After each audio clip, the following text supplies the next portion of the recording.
میں دعا مانگنے کی توفیق حاصل ہو تو یقین کامل کے ساتھ مانگا کریں۔ یقین کامل سے ہی بیڑا پار ہوتا ہے۔ میں یقین کامل کی ایک چھوٹی سی مثال آپ کو دیتا ہوں کہ ڈاکوؤں کا ایک گروہ،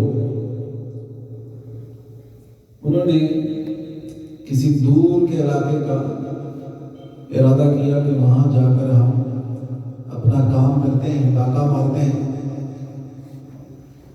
تو راستے میں ان کو ایک جگہ قیام کرنا پڑا، رکنا پڑا۔ تو جن کے گھر وہ ٹھہرے، لوگ پہلے مہمان نواز ہوتے تھے، آج کل تو مسلمانوں کا حال عجیب ہے، اپنے رشتہ دار بھی بطور مہمان آ جائیں تو ہم دعائیں مانگتے ہیں، پہلے تو دعائیں مانگتے ہیں آئیں نہ، آ جائیں تو پھر ہم کہتے ہیں جلدی جائیں۔ لوگ بس اللہ پر توکل نہیں ہے نا، حالانکہ اسلام کی تعلیمات کو دیکھیں تو ہم تو اسلام تو ہمارا یہ کہتا ہے کہ مہمان اپنا رزق ساتھ لاتا ہے، لیکن ہم اس بات پر کیونکہ بھروسہ نہیں کرتے، یقین کامل نہیں ہے، تو اس لیے ہم پھر فکر میں پڑ جاتے ہیں کہ بس یہ جلدی جلدی جائیں، ہمارا خرچہ کم ہو جائے۔ بہرحال وہ جن کے گھر ٹھہرے تو انہوں نے یہ شو کیا کہ ہم اللہ کی راہ کے مسافر ہیں اور ٹھہرنا چاہتے ہیں، ہمیں اپنے گھر جو ہے آج رات ٹھہرنے دو، بنا دو۔ تو اس اللہ کے بندے نے ٹھہرا دیا اور اللہ کی راہ کے مسافر سمجھ کے ان کی بڑی خدمت بھی کی، تواضع کی، جو اس سے ہو سکتا تھا اپنی استطاعت کے مطابق وہ ان کی خدمت کرتا رہا۔ اب جب انہوں نے صبح جانا تھا اپنے کام پر تو کھانا وغیرہ کھایا اور نکل گئے۔ انہوں نے کہا جی ہم فارغ ہو کے شام کو دوبارہ واپس آ جائیں گے۔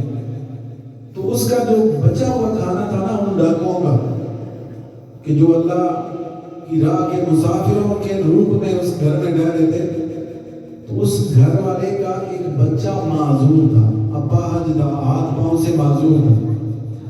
اب اس نے ان کا بچا ہوا کھانا اپنے بچے کو کھلایا اور ان کا بچا ہوا جھوٹا پانی اپنے بچے کے جسم پر مل دیا کہ یہ ان لوگوں کا جھوٹا کھانا ہے کہ جو اللہ کی راہ کے مسافر ہیں۔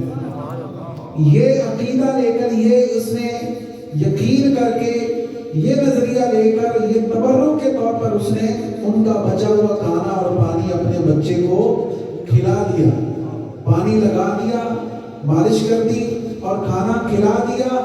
تو اس کی برکت سے اللہ نے اس کے بیٹے کو شفا یاب فرما دیا۔ جب وہ ڈاکو اپنے سارے دن کے معاملات سے ڈال کے واپس آئے شام کو، تو بڑا وہ خوش، گھر والا بڑا وہ تو پورا ہی سما نہیں رہا تھا، اس کی خوشی کا تو کوئی عالم ہی عجیب تھا۔ تو وہ پہلے سے بھی زیادہ عقیدت اور ادب کے ساتھ ان کے ساتھ پیش آنے لگا، کہنے لگا جی آپ تو بڑے اللہ کے مقبول بندے ہیں اور اللہ نے آپ کو بڑی شان دی ہے۔ انہوں نے کہا آخر ماجرا کیا ہے، کیونکہ اندر سے تو وہ جانتے تھے کہ ہم تو ڈاکو ہیں، آخر ماجرا کیا ہے؟ انہوں نے کہا جی آپ نے جو کھانا صبح چھوڑ دیا تھا اور آپ کا جو جھوٹا پانی تھا، اس طرح میرا بچہ بیمار تھا، میں نے آپ کا کھانا اس کو کھلایا، آپ کا جھوٹا پانی اس کے جسم پر مل دیا، تو اللہ تعالیٰ نے اس کو شفا عطا فرما دی۔ اب ڈاکوؤں نے جب یہ سنا تو ان کے رونگٹے کھڑے ہو گئے، وہ تو پریشان ہو گئے اور اللہ کی بارگاہ میں تائب ہونے لگے، توبہ کرنے لگے اور کہنے لگے، اس گھر والے کو بتانے لگے کہ ہم تو ڈاکو ہیں، لیکن اللہ تعالیٰ نے تجھے یہ حسن ظن کا، حسن نیت کا اجر عطا فرمایا اور تیرے بیٹے کو اللہ نے شفا عطا فرمائی۔ اگر ہم حقیقت میں اللہ کے نیک بندے بن جائیں، اللہ کے راستے پہ چل پڑے، تو پھر اللہ تبارک و تعالیٰ ہمیں کتنا عروج اور مقام عطا فرمائے۔ حضرات گرامی، یقین کامل ہونا چاہیے۔ یہ جو پہلے میں نے انگوٹھے چومنے والا عقیدہ بیان کیا، اس کے فضائل بیان کیے، تو یہاں پر بھی یقین کامل کی ضرورت ہے، ٹھیک ہے؟ یقین کامل کی ضرورت ہے کہ یقین کامل ہوگا کہ میں اپنے آقا کے نام کو چھوم کر جو ہے نا وہ آنکھوں کو لگا لیا کروں گا اپنے انگوٹھے، تو میری آنکھوں میں درد نہیں ہوگا، تو انشاءاللہ نہیں ہوگا۔ یہ یقین کامل ہوگا کہ اس کی برکت سے، اس کی جو فضیلت ہے کہ سرکار اپنے پیچھے پیچھے جنت میں لے کے جائیں گے، تو انشاءاللہ سرکار کی شفاعت نصیب ہوگی۔ لیکن کب ہوگی؟ جب یقین کامل ہوگی.